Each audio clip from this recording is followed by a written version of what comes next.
Hello, আসসালামু আলাইকুম। স্বাগতম সবাইকে আমাদের নতুন একটি ভিডিওতে। আজকে আমরা শিখব হচ্ছে হাউ টু প্রোডাক্ট টেমপ্লেট। একটা ই-কমার্স শপের যেকোনো একটা প্রোডাক্ট হইতে পারে যেমন বডি স্প্রে, ব্লুটুথ, জুতা, ব্যাগ যে কিছু হইতে পারে। আমাদের ক্লায়েন্ট ধরেন আমাদেরকে বলল যে আমার একটা প্রোডাক্টের টেমপ্লেটিং করে দিতে হবে। মানে ক্লায়েন্ট একটা ছবি তুলে দেবে প্রোডাক্টের।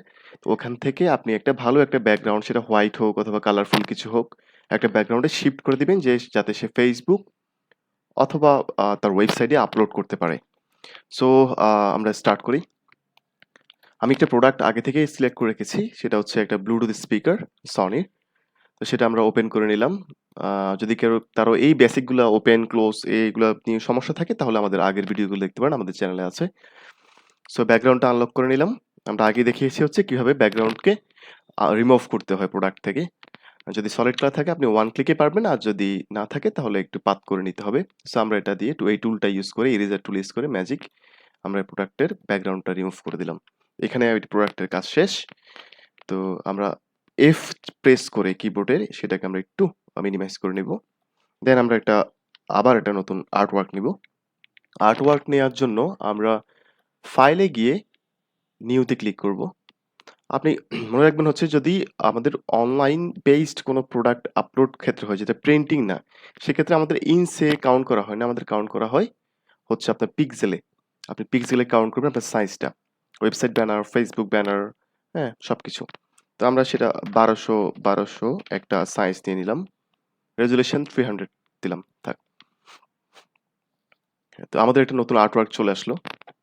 তো এটা আপনি একটু বড় করে নিতে পারবেন। যদি এরকম আসে কারো আগের প্রোডাক্টটা না দেখা যায় তাহলে আমরা এফ প্রেস করলে আবার হচ্ছে আমাদের ফাইলগুলো চলে আসবে, যেই কয়টা লেয়ার, যেই কয়টা ফাইল আর্টওয়ার্ক আমাদের ফটোশপে ওপেন করা আছে। বেসিক্যালি আমি ফটোশপ দিয়ে ট্রাই করছি, ফটোশপ 7 দিয়ে ট্রাই করছি, কারণ হচ্ছে বিগিনার ফ্রেন্ডলি হচ্ছে ফটোশপ 7। তো আমরা যদি সিএস অথবা আপনার এর থেকে উপরে ভার্সনগুলোতে যাই তাহলে হচ্ছে এই সফটওয়্যারগুলো একটু ইউজার ফ্রেন্ডলি না নতুনদের জন্য। আমাদের জন্য তো ঠিক আছে, বাট যারা নতুন তাদের জন্য I think Photoshop 7 is the best. So next হচ্ছে আমরা এই প্রোডাক্টটাকে আমরা এখানে মুভ করব। কিভাবে মুভ করব? আমরা যদি এই টুলটা সিলেক্ট করা থাকে তাহলে এটা মুভ করা যাবে না, হ্যাঁ? তো আমরা মুভ টুলটা সিলেক্ট করব। এখানে একটা মুভ টুল আছে। আপনি ফটোশপ 7 থেকে শুরু করে যা আছে সবকিছুতে এই মুভ টুলটা একই রকম।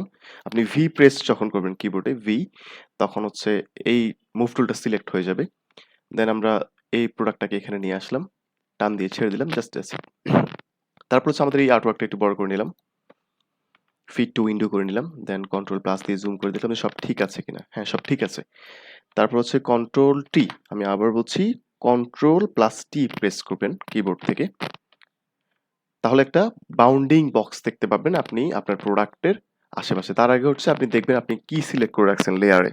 এইখানে লেয়ার প্যানেলটা থাকে। তো আমি ব্যাকগ্রাউন্ড আনলক করে নিলাম। সো লেয়ার প্যানেলটা যদি এখানে থাকে, এখান থেকে যে দেখেন আপনি প্রোডাক্টটা এখানে আপনি লিখে রাখবেন, লিখে রাখলে বেটার হয়। সো আমি পি প্রোডাক্ট লিখে রাখলাম। তো প্রোডাক্টটা সিলেক্ট করলাম। সিলেক্ট করে কন্ট্রোল টি প্রেস করলাম। দেখেন এখন যদি আমরা এটাকে রাইট বাটন ক্লিক করে ছোট বড় করতে যাই তাহলে প্রোডাক্টের শেপ মানে রেশিওটা নষ্ট হচ্ছে। তো রেশিও অনুযায়ী যদি আমরা সেটাকে আপ এন্ড ডাউন করতে চাই, বড় এবং ছোট করতে চাই, তাহলে কন্ট্রোল টি প্রেস করে তারপর অল্টার শিফট প্রেস করব। অল্টার শিফট প্রেস করে রাইট বাটন ক্লিক করে দেন এদিকে টান যদি দিই আমি ডান দিকে, তখন বড় হচ্ছে, আবার নিচের দিকে নামালে ছোট হচ্ছে। তো আমাদের আমাদের দেখবেন যে আপনার ডিজাইন পার্সপেক্টিভ অনুযায়ী কতটুকু বড় ছোট করা দরকার। আমরা আপাতত এতটুকুই রাখলাম। এর থেকে একটু বড় করে দিলাম। নিচে নিয়ে আসলাম।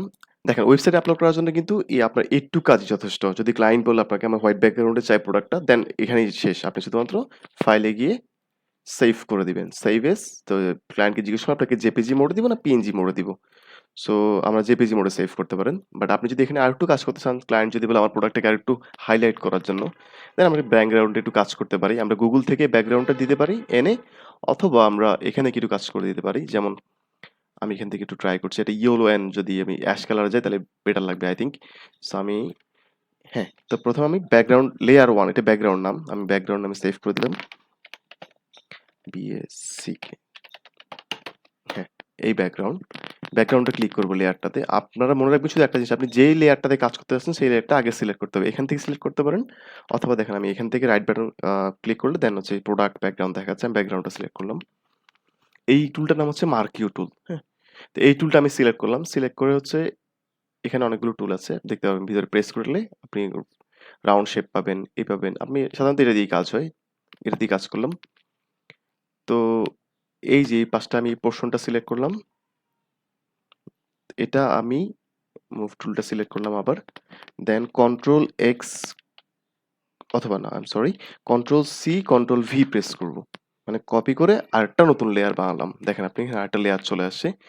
সো আমরা এটাকে একটা নাম দিতে পারি। আপনারা চাইলে একটা নাম দিতে পারেন। ধরুন হচ্ছে এই কালারটা আমি ইয়েলো কালার করব। আপনি ইয়েলো লিখে দিতে পারেন। আর না চাইলে থাকতে পারবেন যদি মনে থাকে।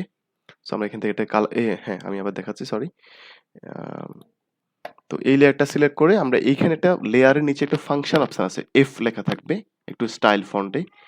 এইখানে যখন আপনি ক্লিক করবেন, দেন আপনি এখান থেকে অনেকগুলো অপশন পেয়ে যাবেন। Drop shadow, inner shadow, outer shadow, inner glow, emboss, হ্যাঁ? Colour, gradient colour, stroke. আমরা কালারে ক্লিক করব। কালারটা দেখছেন পিছনের ব্যাকগ্রাউন্ডটা লাল হয়ে গেছে। সো আমরা এটাকে ইয়েলো দিয়ে করার চেষ্টা করব যাতে একটু প্রোডাক্টটা ফুটে ওঠে। হ্যাঁ, দেখেন আমরা ইয়েলো কালারটা সিলেক্ট করে দিলাম। এটাকে টান দিয়ে একটু এদিকে নিয়ে আসি। সরি, এটা মুভ হচ্ছে না। দেন আমি কালারটা আরেকটু ডিপ করা যায় কিনা দেখি। আপনি এখান থেকে সিলেক্ট করে দেখতে পারেন যে আপনার কোন কালারটা প্রোডাক্টের সাথে ভালো যাচ্ছে। আমার এই কালারটা আমার মনে হচ্ছে বেটার প্রোডাক্টের সাথে। হুম? সো আমি এটা সিলেক্ট করে দিলাম। দেন ওকে। অথবা আপনি এন্টার প্রেস করতে পারেন। এন্টার প্রেস করে দিলাম। এখন নিচের পোরশনটা যদি আপনি চান হোয়াইট রাখতে তাহলে হোয়াইট রাখতে পারবেন, অথবা আমরা এখান থেকে এটা সিলেক্ট করে আপনি এটা অন্য একটা কালার করতে পারি। সেইম কালারে যাব। কালারে গিয়ে আমরা সেটা প্রোডাক্ট থেকে যেকোনো একটা কালার নিতে পারি। যদি এখানে ব্ল্যাক আছে, সো অ্যাশ আছে, সরি, আমি অ্যাশের দিকে একটু উপরের দিকে তুলে দিচ্ছি। দেখবো আমরা ট্রাই করে যে কোন কালারটা বেটার লাগছে কোন কালারটার সাথে। আপনাকে কালার কন্ট্রাস্টটা বুঝতে হবে। আমার মনে হয় এই জিনিসটাই ঠিক আছে।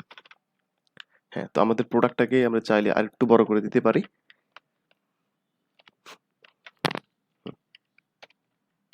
এটাই হচ্ছে সিম্পলি আপনার প্রোডাক্ট টেমপ্লেটিং। আবার সোশ্যাল মিডিয়া ডিজাইন না, সোশ্যাল মিডিয়া ডিজাইন যদি হয় প্রোডাক্টের অ্যাড এর জন্য এখানে অনেক কিছু মাথায় রাখতে হবে। যেমন কালার সাইকোলজি রাখতে হবে মাথায়। দেন হচ্ছে আপনি প্রোডাক্টে হুক করার জন্য কি লিখবেন, হ্যাঁ?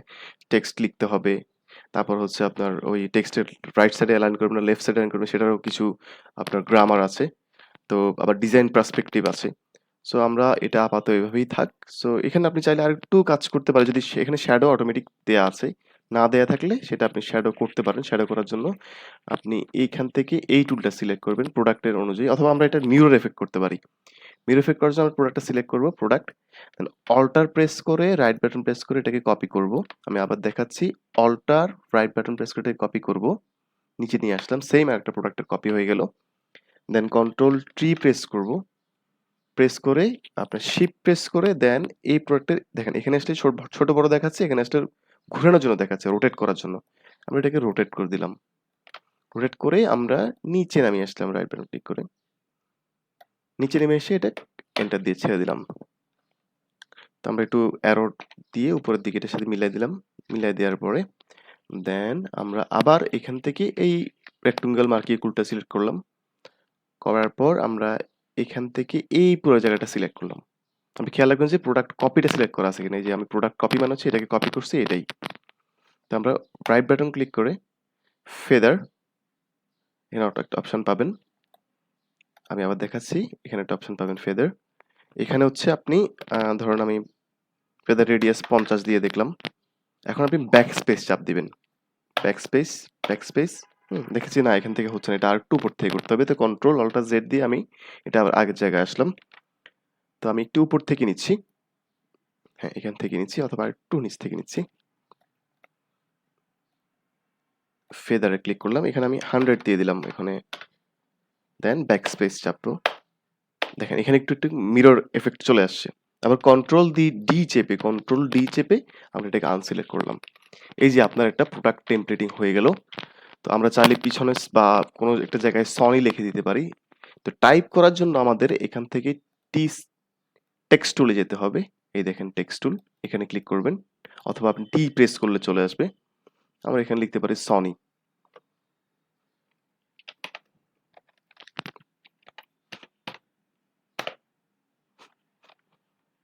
আমরা লিখে কন্ট্রোল এন্টার দিব।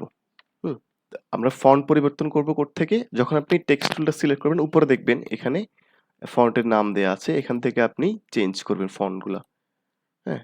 যেমন আমি এই ফন্টটা জাস্ট আপনাদেরকে দেখানোর জন্য আমি জাস্ট দিচ্ছি। এটা আবার কন্ট্রোল টি প্রেস করে আবার ওই আগের মতো অল্টার শিফট দিয়ে ছোট বড় করতে পারবেন। আপনারা জাস্ট শিখে নেবেন যে ছোট বড় কিভাবে করতে হয়। তাহলে সবকিছু ইজি হয়ে যাবে। তারপর এন্টার দিলাম আমি। হুম? তো এটা বড় হাতের হলে ভালো হয়। আবার কন্ট্রোল এন্টার দিলাম। আবার মুভ টুলটা হচ্ছে যে কোনো পার্সপেক্টিভ কোনো একটা প্রোডাক্ট, কোনো একটা অবজেক্টকে মুভ করানোর জন্য, হ্যাঁ? তা আমি এটা কি করব? এটা হচ্ছে আমি এটা কোথায় লিখব? আমি এটা এখানে লিখে দিতে পারি ছোট করে অথবা ব্যাকগ্রাউন্ডে ফেলে দিতে পারি ট্রান্সপারেন্ট করে বাট ওটা একটু কমপ্লিকেটেড তো এখন দেখাচ্ছি না। তো এই কালারের সাথে আমি এটাকে হোয়াইট করে দিতে পারি টেক্সটটাকে। এই দেখেন টেক্সট সিলেক্ট করা আছে সনি। দেন আমি এখান থেকে হোয়াইট সিলেক্ট করে দিতে পারি। ওকে দিতে পারি। দেন হ্যাঁ, এখন আমাদের প্রোডাক্ট টেমপ্লেটিংটা হয়ে গেল। আমরা এটা সেভ করব। ফাইলে গিয়ে সেভ অ্যাজ ক্লিক করে দেন আমরা জেপিজি মোড করব। তো এটা একটা নাম দিবেন, নাম দিয়ে সেভ ফাইল লোকেশনটা দেখায় দিবেন দেন সেভ করবেন ফুল রেজোলিউশনে। এই হলো আমাদের প্রোডাক্ট টেমপ্লেটিং।